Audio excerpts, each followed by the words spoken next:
আমার চ্যানেলে তোমাদের সকলকে স্বাগত। আজ আমরা ক্লাস 6-এর রায়োমার্টিন প্রশ্নবিচিত্রা থেকে পরিবেশের দ্বিতীয় পর্যায়ক্রমিক মূল্যায়নের তৃতীয় স্কুল সলভ করব।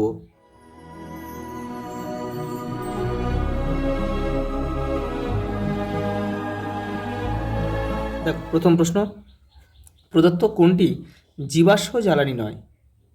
অপশান এ আমাদের সঠিক উত্তর, গোবর গ্যাস। একটি আগ্নেয়শিলা হলো মার্বেল পাথর, চুনাপাথর, গ্রানাইট। গ্রানাইট আমাদের সঠিক উত্তর। দেখো, চুনাপাথরটা হচ্ছে কিন্তু তোমার পাললিক শিলা, আর মার্বেল হচ্ছে রূপান্তরিত শিলা। অ্যালুমিনিয়ামের আকরিক কোনটা দেখো? বক্সাইট। আর হিমাটাইট হচ্ছে লোহার আকরিক। লোহা আর কপার গ্লান্স হচ্ছে তামার আকরিক। এটাও তোমরা কিন্তু মুখস্থ করবে। দেখো, তাপবিদ্যুৎ কেন্দ্রে কয়লা পুড়িয়ে তাপ পাওয়া যায়। কোনো বস্তুর ওজন আমরা কিসের সাহায্যে মাপব? গড় সৌরদিনকে আমরা 24 দিয়ে ভাগ করে পাই 1 ঘন্টা। অপশান বি আমাদের সঠিক উত্তর। পরেরটা দেখো, কুয়ো থেকে জল তোলা হলো, এটা টানা ঠেলা উভয় বল প্রয়োগ করে, এটা হচ্ছে টানা।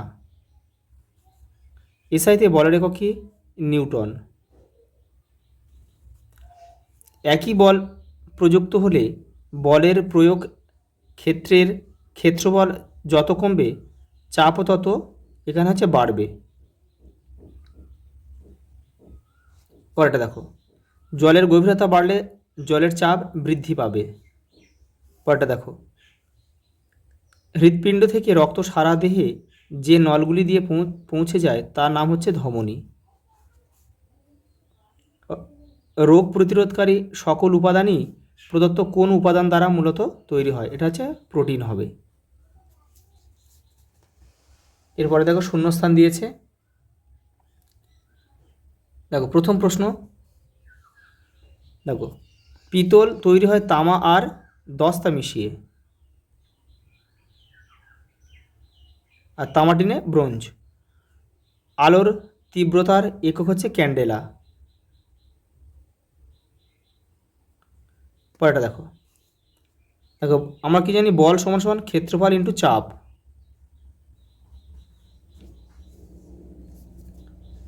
পরেরটা দেখো, সত্য মিথ্যা দিয়েছে। দেখো, ঘর্ষণের ফলে বস্তুর ক্ষয় হয়, এটা সত্য। এটা দেখো, ক্ষেত্রফল সূত্র কি? 2 ইন্টু দৈর্ঘ্য প্লাস দৈর্ঘ্য ইন্টু প্রস্থ। ক্ষেত্রফল সূত্র হচ্ছে দৈর্ঘ্য ইন্টু প্রস্থ, এখানে পরিসীমা দিয়েছে, তার মানে এটা মিথ্যা হবে। 1 কিলো পাস্কাল সমান সমান 1000 পাস্কাল, এটা কিন্তু সত্য। পরেরটা দেখো, বাতাসের সঙ্গে অক্সিজেন আমাদের শরীরে ঢোকার রাস্তাটা শুরু হয় নাক বা খোলা মুখ দিয়ে, এটা সত্য। পরেরটা দেখো,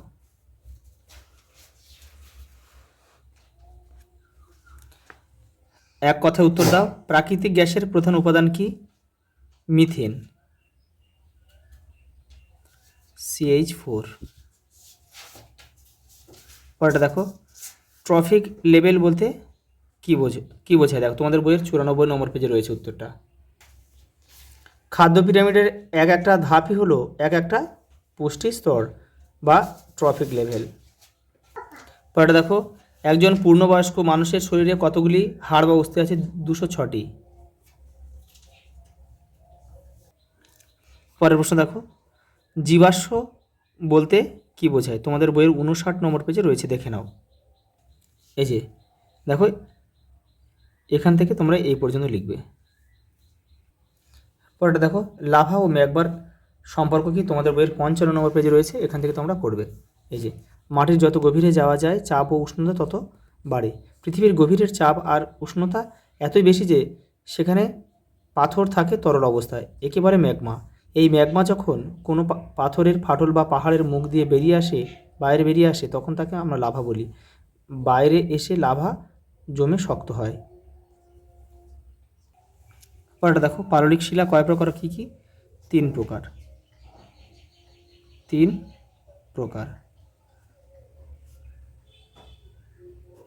বেলে পাথর,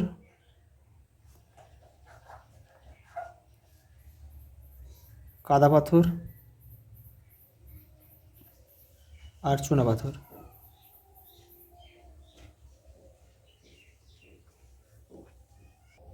পরেরটা দেখো, উদ্ভিদের বৃদ্ধি পরিমাপ করা হয় কোন যন্ত্রের সাহায্যে? Arc auxanometer.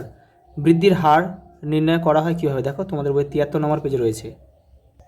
এই দেখো আর্ক অক্সানোমিটার বা শুধু অক্সানোমিটার লিখলেও হয়ে যাবে। এবার দেখো বৃদ্ধির হারটা কীভাবে মাপা হয়? দেখো বৃদ্ধির হার সমান সমান বৃদ্ধি বাই সময়, এখান থেকে তোমরা লিখবে। পরের প্রশ্ন দেখো, আয়তন বলতে কী বোঝায়? তোমাদের বইয়ের 68 নম্বর পেজে রয়েছে। দেখো আয়তনটা এই যে, এ বস্তু মাত্রই কিছু স্থান দখল করে থাকে, কোনো বস্তু যতটা স্থান দখল করে থাকে তাকে ওই বস্তুর আয়তন বলে। সঙ্গে দেখো, তরল পদার্থের আয়তন পরিমাপ করা হয় কিসের সাহায্যে? আয়তন পরিমাপক চোঙ। আয়তন মাপনী চোঙের সাহায্যে। খাদ্য শৃঙ্খল বলতে কী বোঝায়? উদাহরণ দাও। তোমাদের বইয়ের 93 পেজে রয়েছে। দেখো, যে খাদ্য শৃঙ্খলে একটা প্রাণী একবার অন্য উদ্ভিদ বা প্রাণীকে খাদ্য হিসেবে গ্রহণ করবে তখন সে খাদক, আবার পরে সেই প্রাণীটা নিজেই হয়তো অন্য কোনো প্রাণীর খাদ্য হবে। এরকম পর্যায়ক্রমে খাদ্য খাদক শৃঙ্খলকেই আমরা কি বলবো? খাদ্য শৃঙ্খল বলবো। পরেরটা দেখো, লিন্ডেম্যানের 10% সূত্রটি লেখো। তোমাদের বইয়ে দেখো 95 পেজে রয়েছে। দেখো, প্রতিটি ট্রপিক লেভেলে গৃহীত শক্তির প্রায় 10% ওই পুষ্টি স্তরের জীবদের দেহ গঠনের কাজে লাগে, যা পরবর্তী ট্রপিক লেভেলের জীবেরা গ্রহণ করতে পারে। দুটি নবীকরণযোগ্য শক্তির নাম লেখো, সৌরশক্তি ও বায়ুশক্তি। পরে দেখো, পোড়া চুনে জল ঢালা হলো, তবলা বাজানো হলো, এই ক্ষেত্রগুলিতে কোন শক্তি কোন শক্তিতে রূপ বদলাচ্ছে? আচ্ছা, পোড়া চুনটা এখানে লিখে দিয়েছি। পোড়া চুনটা হবে রাসায়নিক শক্তি, এখানে লিখছি রাসায়নিক শক্তি তাপ শক্তিতে, আর তবলা হবে যান্ত্রিক শক্তি শব্দ শক্তিতে। বায়ুর গতি শক্তিকে ব্যবহার করে করা যায় এমন একটি কাজের উদাহরণ দাও। এটা হবে পালতোলা নৌকা। পালতোলা নৌকা এক স্থান থেকে অন্য স্থানে যায়। পরেরটা দেখো, একটি বিছানার উপর চাদর টান টান করে বিছানো আছে। ওই চাদরটিকে তুমি টান দিয়ে তুলে ফেলার চেষ্টা করলে দেখবে চাদরের কিছু অংশ বিছানার সঙ্গে লেগে থাকতে চাইছে। এর কারণ কি? দেখো, এর কারণ দেখো তোমাদের বইয়ের 103 নম্বর পেজে রয়েছে, দেখে নাও। এই দেখো, এখান থেকে তোমাদের কিন্তু এটা লিখতে হবে এই পর্যন্ত। দেখো, নৌকার তলায় হঠাৎ ফুটো হয়ে গেলে জলের কোন ধর্মের জন্য নৌকাতে জল উঠবে? দেখো, সমোচ্চশীলতা ধর্মের জন্য। সমোচ্চশীলতা ধর্মের জন্য। বিজ্ঞানী বার্নৌলির নীতিটি লেখো, একটি উদাহরণ দিয়ে বুঝিয়ে দাও। দেখো, তোমাদের বইয়ের 105 নম্বর পেজে রয়েছে। এই যে বার্নৌলির নীতিটা কিন্তু 4 নম্বর পেজ থেকে শুরু হয়েছে। দেখো, কোনো গ্যাস বা তরল গতিশীল হলে যে স্থানে ওই তরল বা গ্যাসের বেগ বেশি সেই স্থানে ওই গ্যাস বা তরলের চাপ কমে যাবে। এই যে এটাই কিন্তু বার্নৌলির নীতি। আর এই উদাহরণটা তোমরা এখান থেকে দেবে, এখান থেকে এইটা দিয়ে দেবে, যে কোনো পেজকে ফু দিলে সে প্রথমে সোজা হয়ে থাকে, পরে কিন্তু নেমে যায়। দেখো, সঙ্গে অথবা একটা প্রশ্ন দিয়েছে, একটি 1 লিটারের বোতলের গায়ে বিভিন্ন উচ্চতায় কিন্তু একই সরলরেখায় 3টি ছিদ্র করে বোতলটি জল ভর্তি করলে কি ঘটবে? ছবিসহ ব্যাখ্যা করো। তোমাদের বইয়ের 102 নম্বর পেজে রয়েছে। দেখো, এই যে এটা তোমাদের করতে হবে। ছবিটা দেবে আর এখান থেকে লিখবে, এই যে এপার থেকে লিখে নেবে। পরে দেখো, লোহিত রক্তকণিকা ও শ্বেত রক্তকণিকা দুটি পার্থক্য লেখো। দেখো, রায়ান মার্টিন 246 নম্বর পেজে রয়েছে, এখান থেকে তোমরা করে নেবে।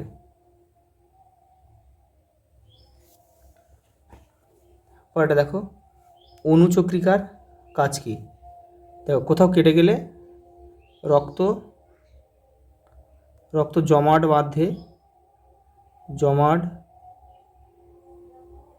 বাঁধতে সাহায্য করা। সাহায্য করা। ফুসফুসের সমস্যার দুটি লক্ষণ লেখো। তোমাদের বইয়ের 115 নম্বর পেজে উত্তরটা রয়েছে, দেখে নাও। এই যে ফুসফুসের সমস্যার লক্ষণ এখানে রয়েছে অনেকগুলি, এখান থেকে তোমরা করবে। আমাদের শরীরে অচল অস্থিসন্ধি কোথায় দেখা যায়? মাথার খুলি।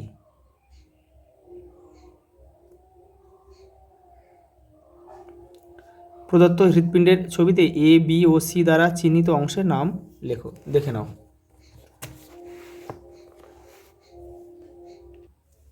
এটা দেখো, এটা হচ্ছে ফুসফুসীয় শিরা, ফুসফুসীয় শিরা। আর এটা হচ্ছে তোমার বি, এটা হচ্ছে বি, এটা হবে তোমার ডান অলিন্দ, আর এটা হচ্ছে কি বাম নিলয়,